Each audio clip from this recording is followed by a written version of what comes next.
There's a photo of you with a wreath, and that wreath appears to have been laid by the graves of the Black September attackers. So, did you lay that wreath on those graves, or by those graves?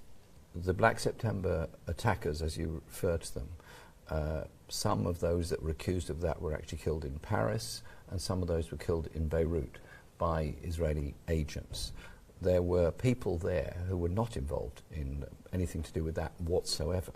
And indeed it was Yasser Arafat's number 2 who was actually killed during that raid. And I, along with other colleagues who were delegates to the conference, laid a wreath in memory of all those that have died, in the hope that we have a peace process and peace in the future, so those raids are never repeated. So to be clear, because I really don't want to...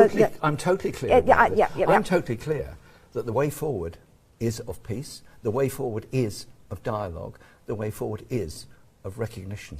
It is not bombing. It is not shooting civilians in Gaza. So you did lay a wreath? In memory of all those that died in the 1985 Israeli attack, which, as I've repeated now again, was condemned by the UN Security Council and the UK government and the US government. But was that wreath not laid by the graves of those who were killed in the Mossad strike in Paris in '92? It was laid on the graves of all those that had died. And you did take part in laying a wreath? I totally condemned what happened in Munich in 1972. Appalling, totally wrong by any stretch of the imagination. You said a moment ago that your view is that the way to get to peace is to engage with people and to talk to people.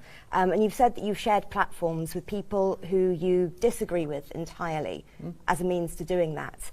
But I wonder on how many occasions you've shared a platform or been at that kind of conference with members of the Israeli government, and whether you've ever laid a wreath at the graves of Israelis killed in Palestinian attacks.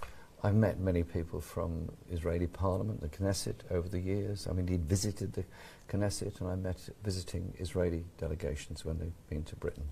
And of course, anybody killed in this awful conflict has to be mourned, and the killing has to be condemned. The way forward has to be dialogue, which can bring about a long-term peace process. And so I would say respectfully to Prime Minister Netanyahu, the killing of all those civilians in Gaza has been condemned all around the world. Keeping the people of Gaza corralled in by military force isn't going to bring about peace any more than expanding settlements is going to bring about peace. Surely the way forward is the recognition of Palestine, and with it alongside, of course, the recognition of Israel.